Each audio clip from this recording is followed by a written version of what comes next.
glorious gamers out there. Welcome to the PlayersToo Podcast, the video game podcast for gamers like you, by gamers like you.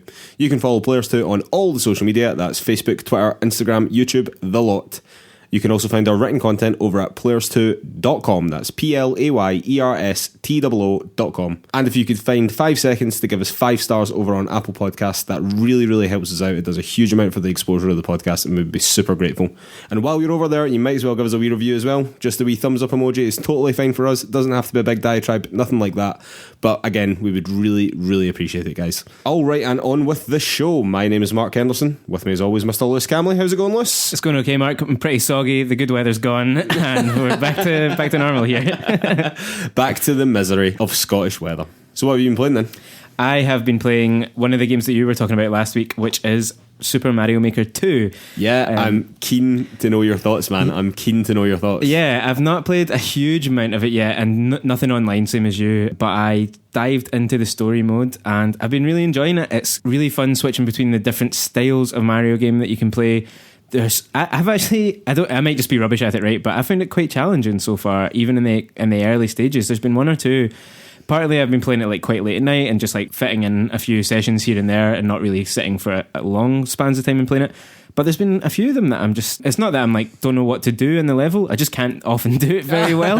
And so stumping you, is it? No, stumping me is not right. It's just like there was one level in particular where I was kind of looking around and kind of seeing what it was all different kind of rooms, ghost rooms you were to go into and find keys in different places. Oh yeah. And I know exactly the one I quite like that one. I was finding it quite fun, and then suddenly the timer just ran out, and I was like, I'd forgotten that was the thing. I've just been kind of messing about here. There's a time limit to this whole thing. Yeah, and I think just because like Mario Odyssey, which is kind of the Mario game I've been playing the most, or have played the most, that's a bit more forgiving with your time and with your kind of exploration, and so I think I went into this game a bit like that and was kind of expecting that I could find out the little nooks and crannies and have some fun in levels. But yeah, there's just some great challenges already. I love the kind of overworld style of you being given jobs by the toads. And how cool are the toads? The toads are so joyous. Yeah, it's unbelievable. I cannot believe how much I love those toads. And I think that sort of stuff is quite fun in it. It was like, for what it is, which is essentially a set of creation tools, and it's a way to challenge your friends essentially by making levels.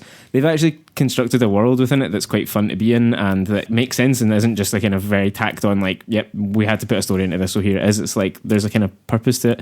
I mean, I think that their levels are absolutely great as well. I mean, it's proper Nintendo made levels, which I mean, thumbs up. But have you dived into any of the creation tools? Have you done anything like that yet? Are you going to do anything like that? I think I might dabble with the creation tools a little, but I don't imagine I'll ever really make anything that I would like seriously upload. You know, I might mess around with it, stick something up and see, but the kinds of levels that I've seen people playing and the stuff that people have been creating, it's just wild, and it must take absolutely days on end. It must take an absolutely colossal amount of time to make some of those more intricate levels. Again, if you look on Twitter or if you look on Reddit or anything, you can find Mario Maker levels that are absolutely amazing. I cannot believe that someone has taken the time to make these levels that are pixel perfect. To sit and work all that out must just take just a colossal amount of time. And the fact that it's so impressive. It's so impressive that the fans and the community are so behind it, that they're so dedicated to making these games. And I'm stunned at the massive community that it has, like not only for level creators, which it does obviously have, but for the people trying to beat these levels and like taking on all these challenges from all these different level creators. It's just absolutely amazing.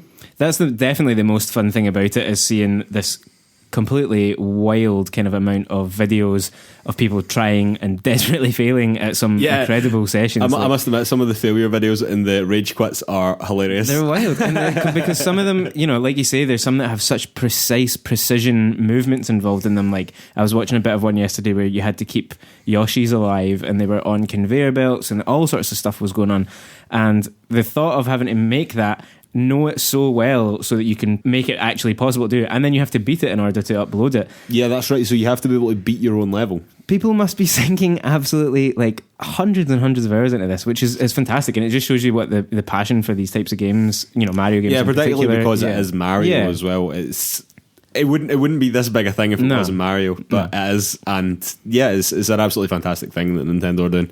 So really enjoying it then. Yeah, and stick with it for definitely going to keep playing it. It's the perfect game for like traveling around in the summer, which I'll be doing quite a bit. So I can just put it up for 10 minutes, do a couple of levels, build a little bit of Peach's Castle, and just move on from that. So, and at some point I'll start checking out online ones, but I've just not really got around to it yet. Yeah, so do you think you'll dive into them? Absolutely. Yeah, that's kind of my main reason for playing it. So if anyone's got some good codes for levels, send them in, and I'll be happy to take them on at some point. Crush his soul. I'm not particularly good. What about you? What have you been playing? Well, honestly, not a lot for a variety of reasons. I haven't had a huge amount of time at all this week to play any games. Hopefully we're going to change that this week. But basically just more Crash Team Racing, man. I'm absolutely putting the hours in. So good. Yeah, well, I need to practice, obviously, because I'm garbage. But I've started to do some of the Relic challenges, which is more like a kind of time trial.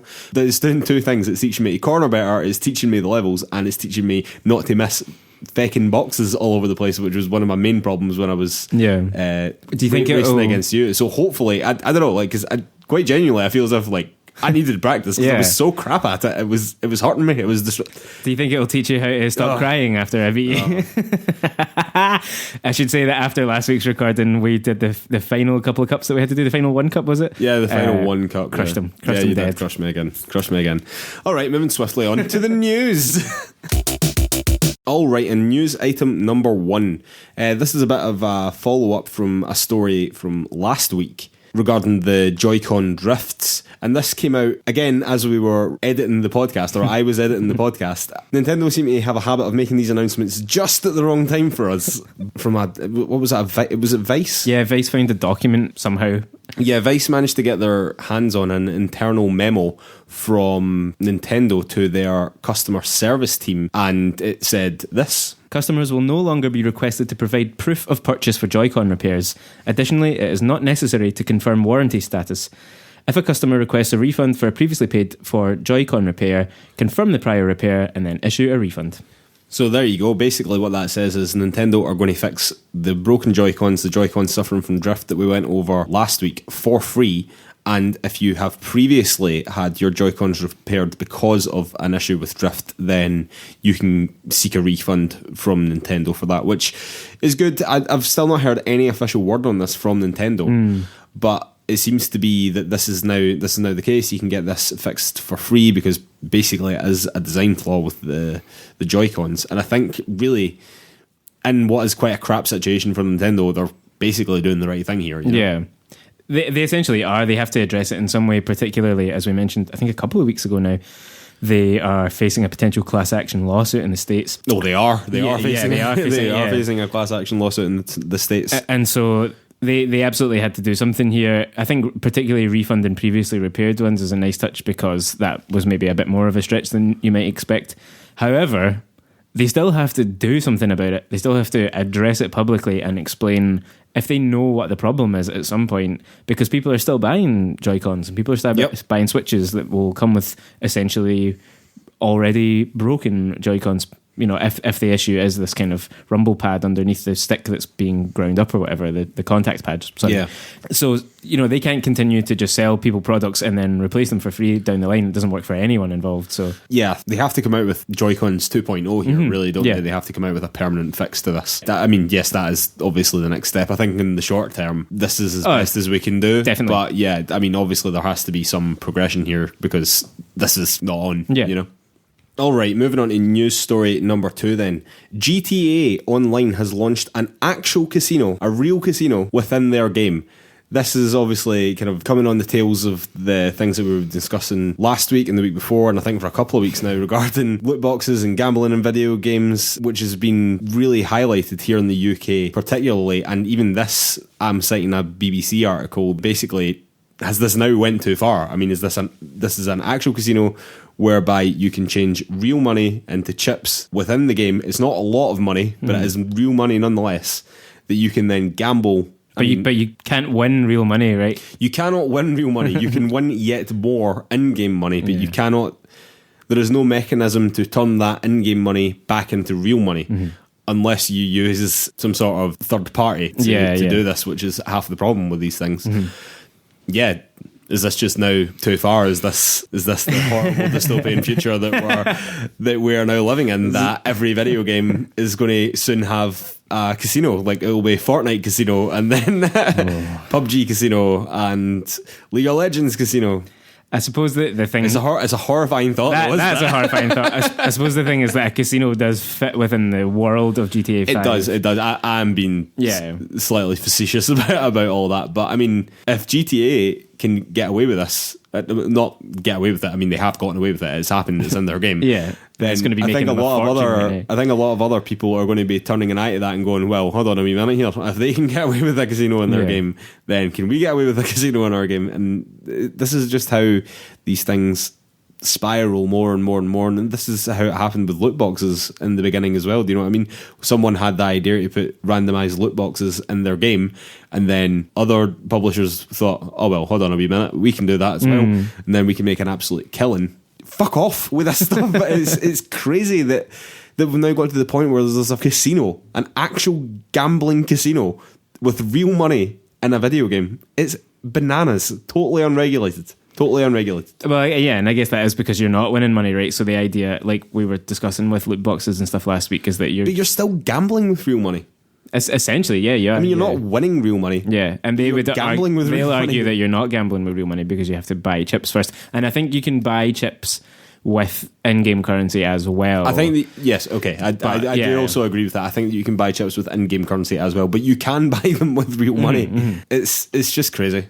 What are your thoughts on this? I think my primary thought is like, is this actually fun? Never mind all the kind of politics and the issues that we've discussed at length already about gambling and loot boxes and all that kind of stuff.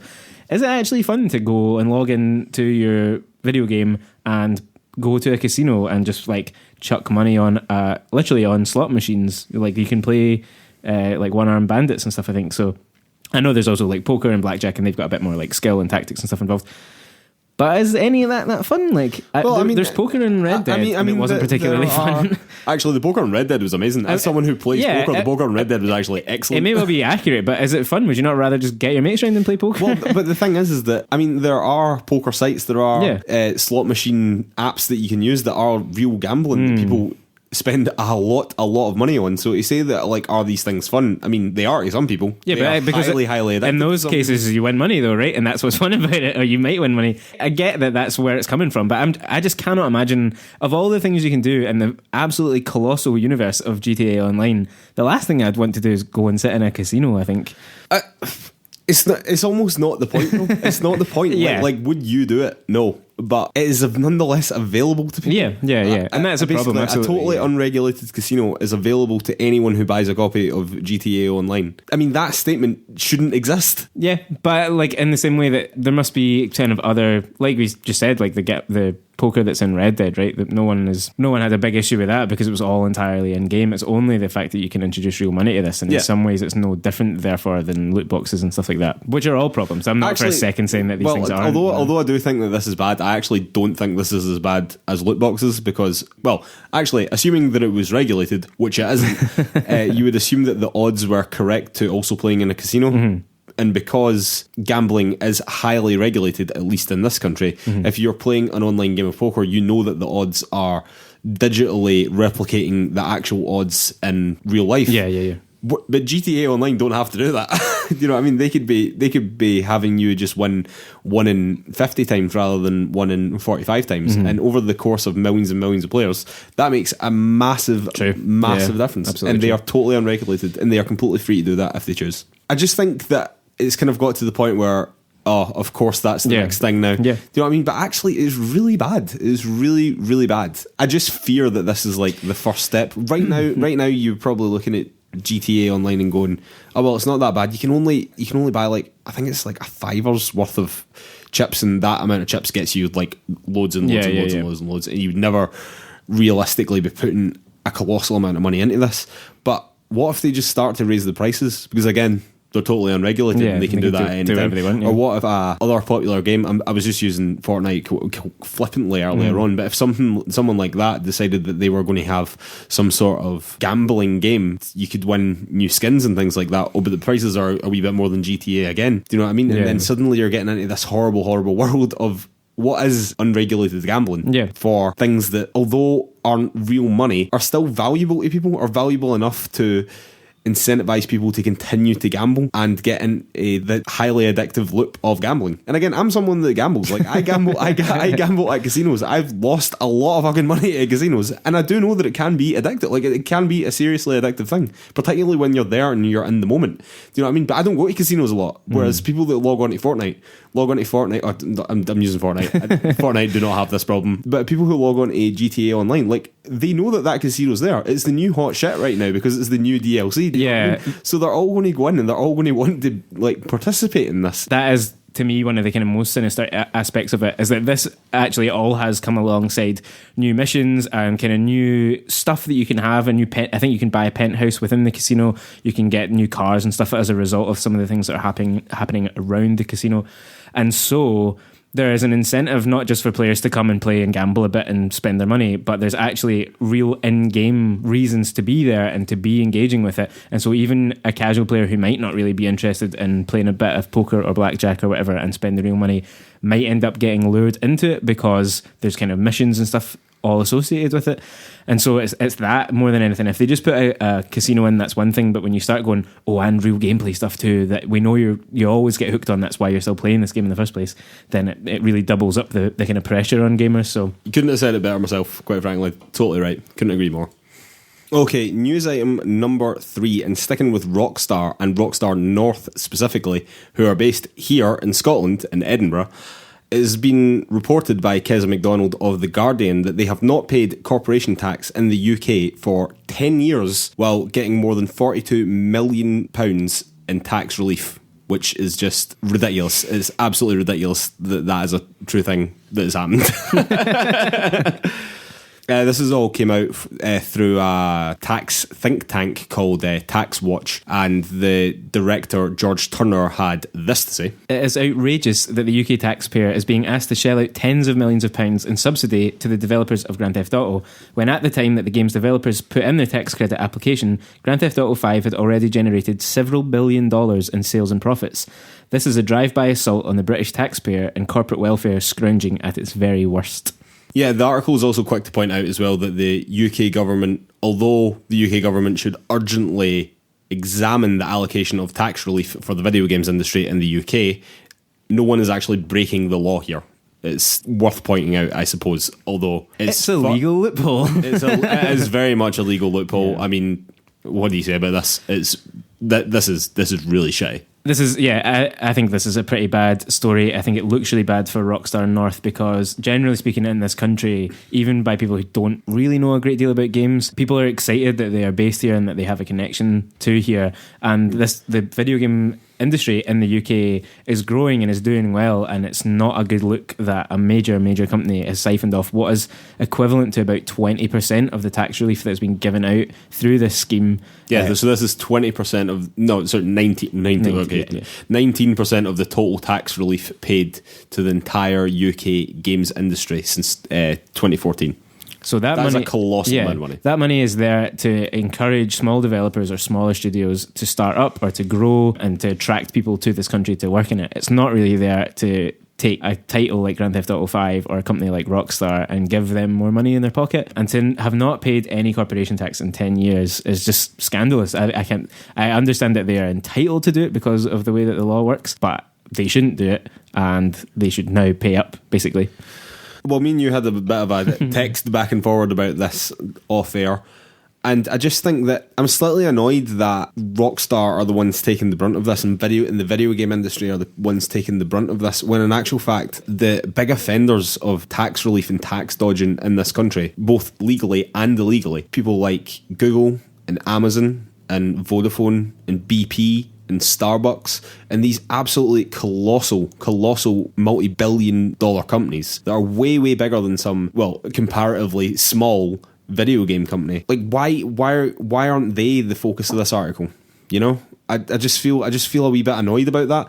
it doesn't excuse anything that Rockstar have done. It doesn't, and they should be paying their tax, and more importantly, they should be letting smaller game development studios in this country allow them access to that money so that this industry can continue to thrive in the UK. And it has done so well in the UK recently in particular, and it really is beginning to grow, and it's because of programs like this that they are allowed to grow and that they're allowed to develop. And the fact that a company the size of Rockstar, or particularly Take-Two, really, who is actually this all stops with, is an absolutely colossal company, and they don't need that relief is the other thing, because 42 million pounds? Yeah.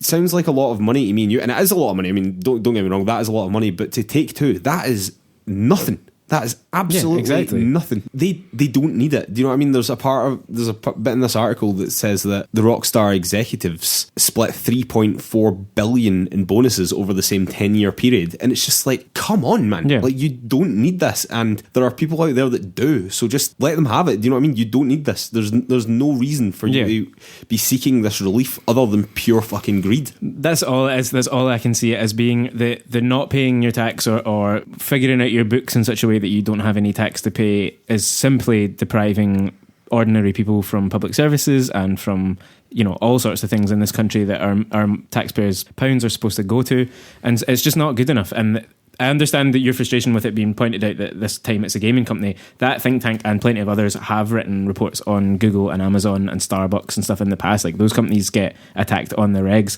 It's a shame that it's coming to the video games industry. It shouldn't happen, but they shouldn't have done it. And that's, you know, when you do these things and you get found out, then you get reported on. The idea that this subsidy could become, you know, if this article was to blow up, and it won't do, right? But if it was to blow up in such a way that the government were pressured into not giving video games tax relief, then it would harm so many companies. And think even about the fact that Take-Two owns Private Division, who are now trying to increase their relationships with sort of AA developers. It's companies like that are going to lose out if these rules get changed, or have already lost out because Rockstar North took 24 or 42 million pounds over the last 10 years. It's not good enough. None of it is good enough, and they need to just own up, pay their bill. They can afford it. There's no reason for them not to. They'll be supporting their own staff by putting money back into the public coffers. It's win-win for everyone. Just pay your tax. Okay, news item number 4. Bethesda have announced that Doom 1, 2 and 3, the original trilogy, will be coming to PS4, Xbox and Switch, which sounds awesome, but hold on a minute. Because it's Bethesda, this never went quite smoothly. It was a kind of surprise launch, although it kind of it kind of leaked a wee bit beforehand. But so it was announced at their QuakeCon, which was all to do with Doom this year because it was 25 years of Doom. So this was one of the things that they were doing for it. They were releasing the original trilogy on PS4, Xbox and Switch. Sounds great. Not so much, because the launch was marred a bit by the fact that despite the game having no online content at all, you were forced to create a Bethesda.net account when you tried to play any of the games. And people were going a bit like, well, what's that all about? Like, why do we need to do this?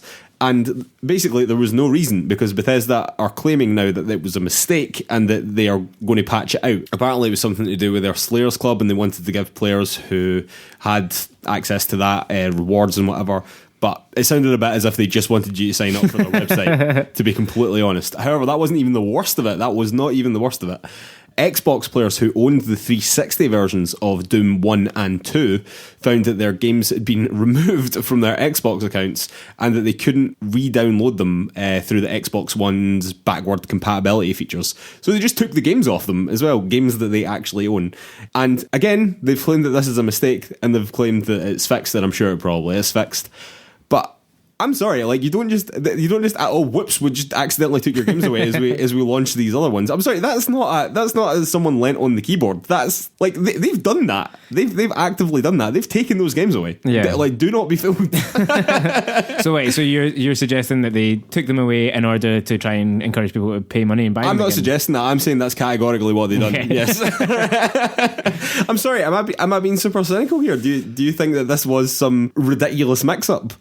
For once, I think I'm slightly less cynical than you, but I'm not for a second saying that you are incorrect about any of this. I do think the Bethesda.net thing feels a bit more like a mistake. That feels a bit more like a mistake, although I don't really believe that it is. I can imagine that there was an idea about, maybe this could drive some sign-ups to the service, particularly ahead of 2019's Doom Eternal later this year. But it did, it was so quickly pulled down and mocked and laughed at that I think it probably was by and large a mistake. The Xbox 360 thing is a bit...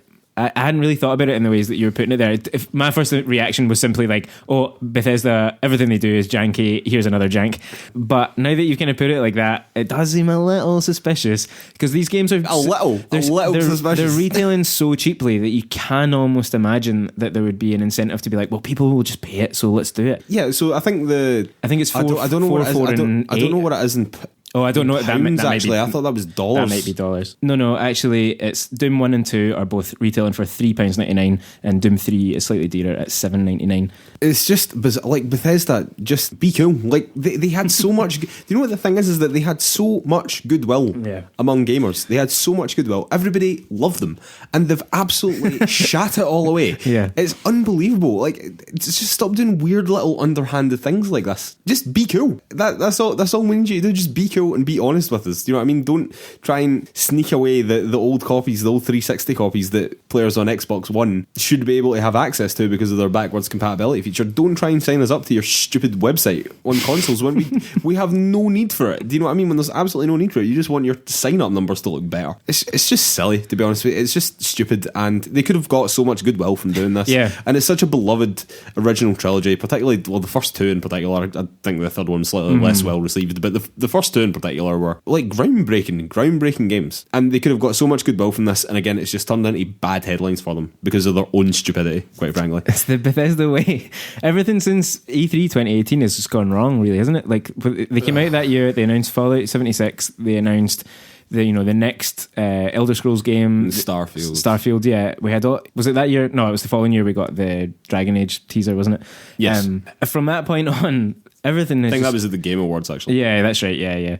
Everything since that point has just gone terribly wrong. Fallout 76 was a disaster. Even their E3 this year was kind of boring. It was one of the worst ones, if I remember right. And as we'll get onto, like, even their kind of current crop isn't doing so well. So, well, just before we get on to the current crop, I just wanted to mention that Doom 64, obviously originally released on the Nintendo 64, has actually appeared on the PEGI age rating site for PlayStation 4 and PC as well, so there's a good chance that's coming at some point as well. Seems likely, yeah. Which is pretty cool, which is kind of amazing that I don't know if something 64 titles ever appeared in anything other than a Nintendo before. Do you think they'll rename it? I can't imagine. No, I think that they would have to rename it. They'd have to call it Doom, I don't know, something else. Doom, when did it come out? In like 98 or something? Yeah. 97, there you go. That's quite good, Doom 97. Do you think you'll play any of these? Nah. Being totally honest with you, there's too many things to play in reality, but you're so excited for Doom Eternal. Oh yeah, Doom Eternal looks so good. It looks so good. I'm definitely going to go back and play 2016. I'm definitely going to go back and play that. But these old shooters, you know what I mean? Like Doom, like the original Doom was one of the first first-person shooters, and although that is a historically very, very important game, it doesn't really hold up to today's standards. You know what I mean? I don't really have any desire to go back and play old games like that, although I do recognise that it is an incredibly important game in the lineage and the history of video games, but not really, to be totally honest with you. Alright, just a couple of shout outs to finish off the news section, and sticking with Bethesda, as Lewis was alluding to earlier on there, Wolfenstein Youngblood has come out, and although we say don't be a slave to the Metacritic, sometimes the Metacritic speaks very loudly. It's not reviewed well at all, basically. It's got a 74 on PC, which is actually pretty respectable, but on PS4 it's got a 69, which is really not, and on Xbox it's actually got a 64, and that is pretty not good. We're getting on the Anthem territory there, you know what I mean? We're getting close, yeah. It seems as though it's pretty disappointing. It's not a full title. It's worth pointing out it's not a full price title. But it seems to be that the story is pretty lacking. The co-op doesn't have couch co-op, which is something that I only realised, someone who follows the video games industry pretty closely, only realised hours before we recorded this, which is crazy to me, that because it's a game that focuses so much on co-op. Yeah. However, it does have this buddy system, which is good, but if you're playing as a single player, then the AI, from what I've read, really isn't up to snuff at all. They don't respond well as they should, or how you would want them to in situations like that. And when a game is very focused on being co-op and you try and play it in single player, that's not the best experience anyway, but particularly if the AI isn't doing what you expect it to do, and that must be, to be fair, Bethesda, Anti-Machine Games and Arcane Games, who were actually involved in this one as well. Oh man, yeah, forgot about that. Yeah. That must be a real difficult balancing act to get that right, to make sure that the AI isn't just like heavily OP or like just totally inept. Do you know what I mean? Either way, it doesn't look as if it's really holding up versus the rest of the series, which is really disappointing. The fact that it doesn't have couch co-op means that me and you probably aren't going to play it now as well, which is pretty disappointing because I really actually was going to play it basically regardless of how it reviewed. Do not be a slave to the Metacritic. But the fact that it doesn't have couch co-op, that means that we have to be in two separate places to play it, which means that we have to arrange our schedules, and we struggle to do that enough to record a podcast, never mind do anything else. So it's just not feasible, really, that we are going to play this. And if the AI is rubbish and it's not a good experience to go through it on a single player, then I'm sorry, but I don't really have any interest in playing it anymore. Yeah. Like, do you? I mean, there's a bit of me that's still interested because I thought it looked great, and I did think that those two characters seemed really interesting, and I like the idea of setting it quite a bit in the future ahead of the new Colossus. But like, I just want to know it from like a canon point of view as well. Yeah, I mean, exactly. That's almost why I want to play it. You know what I mean? Because there is a Wolfenstein 3 coming. There's games coming after this, presumably as well. You know? And those games were so good, the last couple of Wolfenstein games, and it's just a shame that it's a bit of a misstep. If it's ever like, you know, seriously reduced or whatever, I might pick it up. But unless they patch that kind of the AI, the co-op AI, then it is going to be quite difficult to play. Like, you would put up with like a bad single player game if it had a few saving graces, but if it's a bad single player game that actually wants you to play alongside an AI and they're not very good at it, that's just, it's no fun there, you know? Carrying a teammate. It seems like, unfortunately, yet another misfire from Bethesda, which is really disappointing to see, because I was quite looking forward to it. And, well, anytime soon, I'm probably not going to play it, to be completely honest. A game that I will be wanting to play, though, is Fire Emblem Three Houses, which has come out. It's currently got a Metacritic 87. Don't be a slave to the Metacritic. But it does seem to be reviewing really well. And the thing is that anyone who I've read who is like into the series anyway, like really, really likes it. And I love that, because I bought a DS to play Fire Emblem Awakening, which was absolutely great. I never ended up finishing it because, I mean, there's a JRPG in it. But it was a great game. I really, really enjoyed playing it. I really, really enjoyed the kind of tactical nature of the battles and things like that. And it seems as if this one is just so much more in depth than that. And yeah, I'm really excited about it. But I am a JRPG fan. Lewis Camley, you're not particularly a JRPG fan. How do you feel about this game? Like, quite genuinely?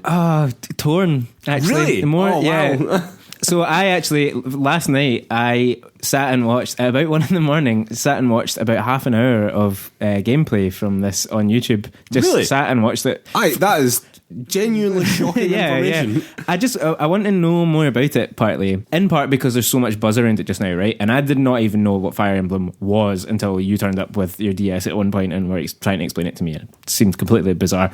And all these weird anime characters doing... let's forget about that. and then other than like their appearances in Smash, like I just didn't know anything about the series. But I love tactical stuff. I love strategy games. I'm hugely into turn-based battlers. Honestly, man, you'd have loved the battle. Like, even if you didn't like the story, even if you didn't like some of the cheesy Japanese anime type conversations and things like that do happen in these games. I mean, it's basically unavoidable. But see, the battle system, particularly, it was just based on like a triangle, rock, paper, scissors type thing. It was just great. It was really, really good, and I really think that if all that JRPG-ness had been removed from it, I think you would have loved it. Honestly. I mean, the thing is, I'll go along with that to a certain extent if it's entertaining, and there is a thing about this one, Three Houses, that because you've got this element of like the kind of school, the kind of Hogwartsy style bit, and then the kind of more Game of Thrones out in the world. Like, I really like all that stuff, all that attribute building, understanding who's in your team and why, and what they're good at, and trying to kind of shape that in particular ways. All that stuff I'm really into. I think whenever you start playing it, I would quite like to watch it for a while and just kind of see if it's my kind of thing. It's on order, mate. We'll be here soon. Good stuff. But the one thing I wanted to ask, and you might just not know the answer to this because you haven't played it yet, how do those two halves of the game tie together? So, because you've got your school stuff where you're kind of getting to know people and building their skills up, right? But do you just play half of a game set in a school and then half of a game that's a battler? No. Yeah, it does jump around. Like, well, my understanding of it, and again, I haven't played it, so I could be wrong about this, but my understanding of it is that there is a point in the game where a lot of friends become enemies, and there's a big jump forward in time, and all these kids that you were teaching in school are now like a lot older and are now in charge of their various houses, and a lot of people who you didn't recruit to your house because you're made to choose one of these three houses. I don't think that they are all necessarily enemies, but I think that a lot of them are now your enemies, and you're now made to fight against because of this war that's happening in the world, and with the politics that are around it that are all supposed to be like quite good and relatively interesting. But no, I don't think that it's just like you're in a school for 30 hours and then the next 30 hours of the game are you out and battling one another. I don't think it's like that at all. So after first jump forward, it returns to school at some point or something. Well, that's what I was going to say. Yeah. So beyond the leap forward, I don't know how much school stuff is still involved at that point, but I'll let you know when I get there. Well, yeah, I'd be really interested to know, because I think it's just it's an interesting concept, even almost a mash together of two very different types of games. Yeah, a sim and then a battler, and so I think it could be really interesting. So cool. Well, just another couple of games that that haven't come out, but I've got some dates now. The first one is Concrete Genie, which is coming out on October the 8th of this year. This was actually announced way back at Paris Games Week in 2017. It seems to have been delayed a lot. If you don't know anything about the game, it actually looks really interesting. Go and Google it. It seems to be about like sort of magic graffiti. But it looks like a really cool indie game. It's been made as a PlayStation exclusive. One of the reasons it was delayed is because PlayStation wanted it to have PSVR support, which caused apparently huge delays. So it's not been delayed because it's in development hell. It's been delayed because the scope is exploded, it seems. So because you know what I mean, because you usually hear about games being delayed, and it's often bad signs for the final product. But I still feel relatively confident in that. Anything that I've ever heard about it from people who have played the game in the industry, I've said that it's pretty good. Or the concept, concept at least is pretty good. I think it looks interesting. It seems like the kind of game that people would get really interested in, but not. I don't think it's really either of our cup of tea necessarily. You seemed a bit more interested than I did. Yeah. I am interested, to be honest with you. To be honest with you, I thought it was more your cup of tea than it was my cup of tea. I just can't imagine like spending a lot of time doing that, like just running around. I don't think it's a very long game. Like I said, this isn't going to be a full price title. It's going to be about 30 quid or whatever. Yeah, something like that. Just the fact that it's been developed as a PlayStation exclusive, they're putting a lot of money into it. That's true. They obviously believe in it. I just thought I'm definitely willing to. I definitely think it's something to keep an eye on anyway. Another announcement that was made just hours before we started recording here was that Outer Worlds, Obsidian's new game, is going to be coming to the Nintendo Switch at some point. We do not have a date, but it's not going to be on October the 25th when it comes out for the rest of the consoles and PC. But yeah, good. It's pretty cool. Great. Yeah, good more, to know. More stuff on the Switch, the better, as far as I'm concerned. And just the final wee thing is that as we record this, which is the 30th, the Hero is now out as DLC for Smash, the Hero being from Dragon Quest. And the version 4.0 update is coming, and I think the biggest thing that's come out of that is that you can't hold your final Smash indefinitely. There's like a time limit on it. And that there's going to be online tournaments which look huge and very cool, but it doesn't really interest me. You'll never play them. But, I mean, I'm sure for folk that play it a lot online, I'm sure that'll be a pretty cool thing to go and do. Okay, time for a beer, and then we'll be back with Topic of the Week and our play-along, our first ever play-along. I'm excited. And we are back with Topic of the Week. Topic of the Week this week is our playthrough of Into the Breach. Yes, Into the Breach. We both absolutely adored playing this game. I think we've said that already, so we won't do a kind of hidden, what did we really think kind of thing. Yeah, we totally love it. We absolutely love it. If you didn't play along with us, a huge thanks to anyone who did play along or just gave it a shot or went back to it maybe if they'd already played it. Spent your hard-earned cash because of our opinion. Yeah. If you're a person that did that, thumbs up. Yeah. And even if you gave it 5 minutes to return to that game having already played it because we said we were going to play it, that is really appreciated. And yeah, thanks for that. And we hope you enjoyed it. Very cool, guys. Very cool. But if you didn't, Into the Breach is the second game from Subset Games, who are the developers behind FTL Faster Than Light, which some of you may have heard of or played. And it came to PC back in February 2018 and came to Switch about 6 months later. Really well received at the time, got great scores, raked in awards and all the end of year awards. It's definitely one of my games of last year. Definitely. Well, we both played it on Switch. So definitely last year, and it's just a fantastic little bite-sized turn-based strategy game set on kind of 8x8 boards. Monsters versus robots. What else could you ask for? Mark, tell me, what are your thoughts on Into the Breach? Honestly, it's remarkable that I liked this game because it was kind of pitched at me as like a bit like XCOM and things like that. And in reality, I was never really a great XCOM fan, but basically you then played it. You played it before I played it. You were just saying how great it was and whatever. And then one day this is going to sound like a kind of humble brag a bit, it's a terrible story, is that I was in Venice, but it was one of the worst floods Venice has had for 10 years. And I was trapped in my tiny little Airbnb. What I did was I downloaded Into the Breach because I needed something else to play, basically, because I can't remember what I was playing at the time, but basically I'd finished it. And I remember distinctly texting you saying, I'm going to buy Into the Breach for, I don't know what it was like £11 or whatever it was at the time. Is this absolutely worth my money? And you just replied categorically, yes. And I was like, right, okay, do you know what? I'll trust them on this one. Oh, at last. And subsequently I started playing it, and I was, honestly, when I started off, I was kind of like, what's the big deal with this? Like, why is everyone going on about it so much? It's just it's like, it was a fun little game. But it wasn't until I failed that suddenly it all clicked. Do you remember what you kept on telling me? I kept saying death is not the end. Death right? is not the end. You kept on telling me death is not the end. That sort of perfectly sums up my kind of early experiences of the game. I got really interested in it, just reading a lot of stuff about it when it was first being released on PC, and particularly a whole bunch, as kind of a slew of articles on Kotaku in particular, that just made me really want to play this. It felt right up my street. I love tactical based stuff. I think I played less XCOM than you, and only didn't get really invested in it because of the kind of time that can take. And that is what's perfect about Into the Breach. First of all, one of the perfect things about it is that these levels are so contained and so achievable within short time frames. Yeah, what is it, like 4 or 5 turns? Something, just survive. It's basically that, and it's really then just down to you and how quickly you can maneuver or how risky you're willing to play. And it really does reward you for taking your time and really thinking about your moves, because you can't really afford to make wrong moves. The AI is often really good, particularly the later you get in. It will punish you. Yeah. It will punish you. If you make mistakes, it will punish you. Yeah. Unquestionably. And one of the best things about the gameplay, and if you've played it you'll know this, is that it's not just about keeping yourself alive, which so many games are. It's really about keeping the environment and sort of the people around you alive, so these civilians in tower blocks and in power stations and things like that.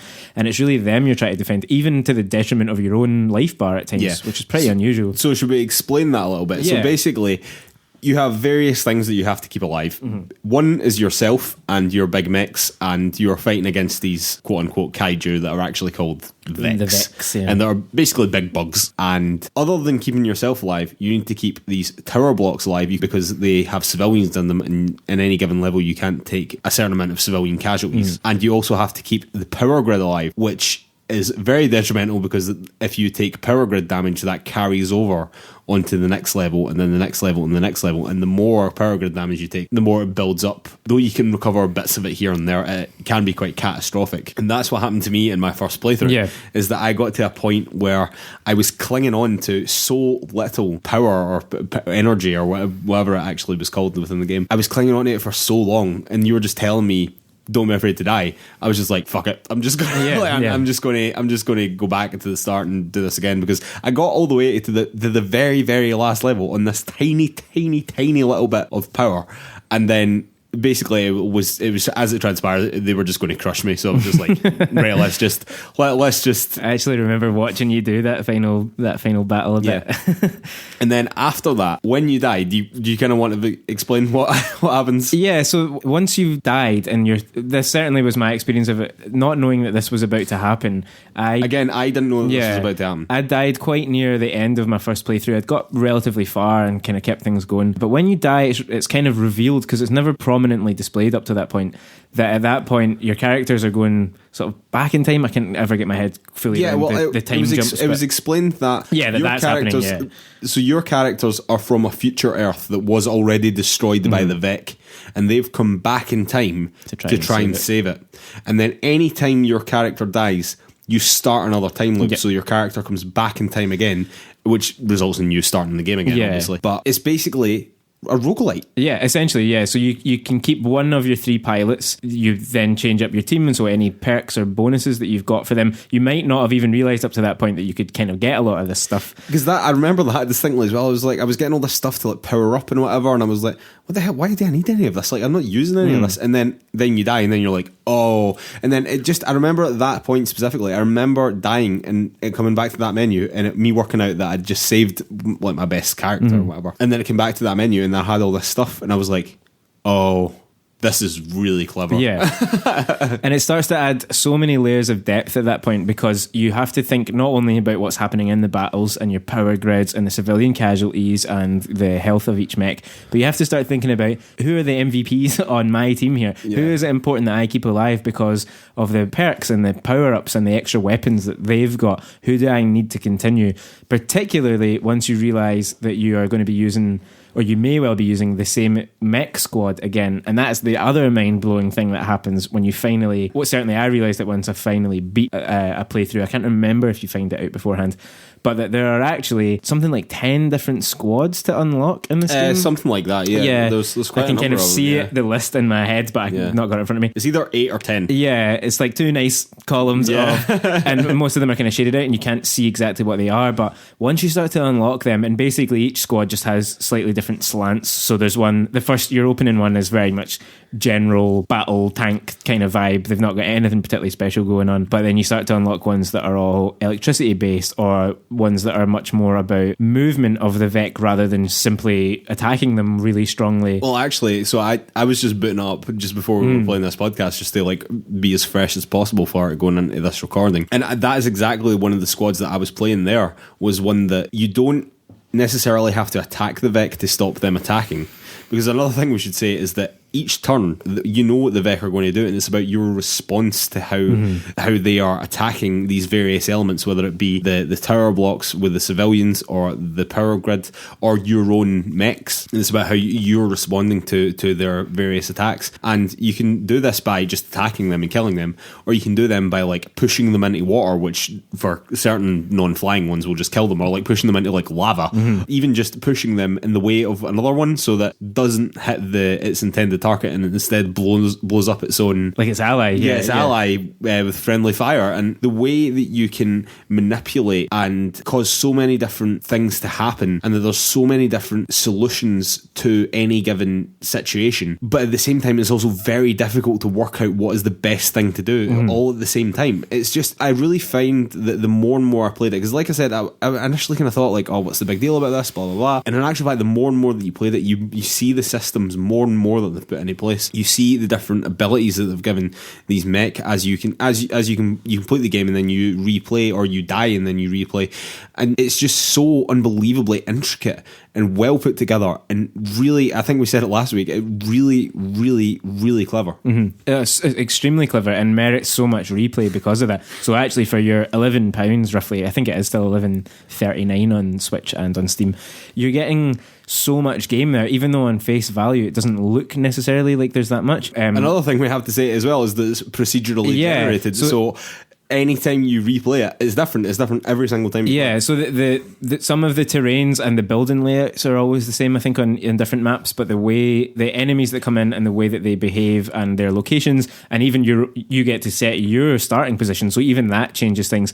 And so there is no real way to go into a battle and immediately know what you're going to have to do, because each time the Vec will outmaneuver you in some way. I suppose that's the chess part of it, isn't it? That's a lot of people described it as like XCOM chess. Do you know what I mean? I don't think that's a terrible description of it, really, but I think because it's set on a board and that you are having to respond so much to what the whole game is responding to what the Vec are doing, it's just such a clever way to do it. And I never really thought that it could be done so well, because when I was told that, oh, you know what they're going to do every single turn, I was just like, well, it must be a piece of piss. It's surely a scoosh, right? It must be no problem at all. And it's just so isn't. The way that they've developed that game, the guys at Subset the Games, it's such a small team. I think initially when they done FTL, I think it might only have been like 2 guys, or like a very, very, very small team.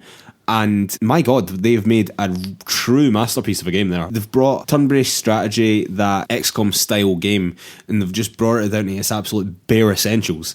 and they've put in this amazing gameplay loop, this roguelike gameplay loop on top of it, and it's just so clever the way that they've married those two systems together with a tiny little bit of narrative, just a tiny little bit of narrative that works so beautifully with all of it. It's just great. It is absolutely great. That's the thing, like its style, its look, and its music all hang together, and that the narrative, it's so kind of straightforwardly video game, you know, there's been a cataclysm and we have to send you back in time, and it should be kind of cheesy and a bit crap, and it just works so nicely together. You were just talking about the music before we got started here. It's something that at times you kind of tune out because you're so focused on, you know, your decision making. Yeah, you can spend about 10 to 15 minutes actually deciding what you're going to do, not making any moves in the game and just staring at the screen deciding what you're going to do. So it is a pretty ropey co-op experience because you'll be sat next to someone who's bored out of their mind watching. But just to hone in a little bit on what you were saying quickly there about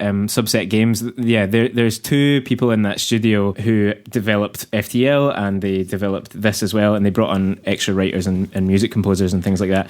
The music in it is great. It's superb. Just it creates such good atmosphere, but although, as you said, you kind of tone it out at points when you're trying to concentrate, it is just something that's really good to be able to listen to on a loop, and without drawing too much attention to itself, but still having an atmosphere about it as well. It's really great. Those guys are Justin Ma and Matthew Davis. They are the founders, I believe, of Subset Games and the developers of this. They developed most of this game living in different continents and in different time zones, and so they were essentially kind of sending each other information. That's so fucking cool. It's crazy. I didn't know that. That's great. I love that. Absolutely mad that they were doing that. And it actually started off as a much bigger game. It was going to be a lot more kind of XCOM like, with kind of city development and permadeaths and, you know, building your squad in a much longer term way. And I think they basically reached a point where they're like, no, what's good about this is the combat, and let's just strip out all the extraneous stuff.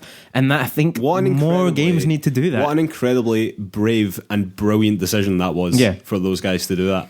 Particularly if they had such a grand vision. And this is the problem with a lot of people, is that the vision is so grand, and it's like, well, no, let's just focus right in on what makes this good. And it's just pure video game. It has the smallest amount of narrative possible to tie everything together, but it does tie everything together, and it ties everything together well. You're not, although your first through, you might be slightly confused about what is happening, but then suddenly when everything clicks, you're like, oh, this is tremendous. It's superb. Definitely worth checking out if you haven't yet. If you have played it while we've been talking about it, you should absolutely let us know what you thought. Any differences of opinion in particular? Because we both love it, obviously. Yeah, it would be really interesting to know why someone didn't like this game, actually, because to me, it's near perfection for an indie game. Do you know what I mean? It's absolutely brilliant on a systems level. And again, like, I'm normally someone who, like, is quite story focused and loves a good narrative and whatever. But if we're kind of stripping that down to the absolute bare essentials, you've got the absolute bare essential narrative to make all these systems work. And the systems are so incredibly clever and intricate and interesting to play repeatedly over and over and over again. I just love it. And that is a video game in its purest sense. And I just love that so much. So I would be genuinely interested to know why someone didn't like this. So give us a shout on the old social media or email in. Yeah, definitely. You can find everything on PlayersToo.com, on across social media at PlayersToo, as we said at the top of the show. Be great to know your thoughts. And this has been our first play along. We're going to do more of these, and our next game is going to be Undertale from Toby Fox. It came out in 2015, and it's available across PC, PlayStation, and Nintendo Switch. I don't think it's on the Xbox, but you can get it on any of those platforms. This is a big kind of cult classic indie game. One massively critically acclaimed. Yeah. I have not actually played this one. So we'd both played Into the Breach beforehand. I know that you've played Undertale. I haven't played Undertale. This is something that I've been looking forward to playing for a long, long time. It's definitely been high on my list. It's something that I want to play. So I will also be playing it for the first time, along with any of you that decide to play it. And you can get it real cheap on a lot of these platforms now. It's not a long experience at all either, according to the people at howlongtobeat.com, which I visit fairly regularly because my gaming time is limited. It's about 6.5 hours it seems to be here, so it's really, really not a long experience at all, and it is quite cheap. So if you would like to get involved in the play along, please do, and please let us know your opinions as you do play it through, and your opinions will be as hot takes as mine are.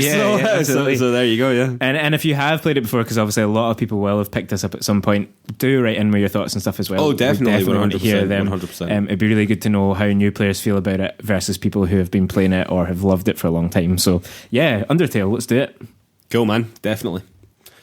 Okay, we'll call it a day there, I think. You can find PlayersToo on all the social media. That's Facebook, Instagram, YouTube, the lot. You can also find our written content over at PlayersToo.com. That's PlayerSTOO.com. And as we said at the top of the show, if you could take 5 seconds to go and give us 5 stars over on Apple Podcast, it really does make a huge difference to us. And while you're there, if you give us a wee review as well, that really makes a huge difference for us. We don't need a big diatribe, just a wee thumbs up is totally fine for us. And our next play along is going to be Undertale, and we will be discussing that the first podcast of next month. So we'll be playing Undertale throughout August, and then we'll talk about it in September. Absolutely. Very excited. All right. See you guys. Thanks. Bye.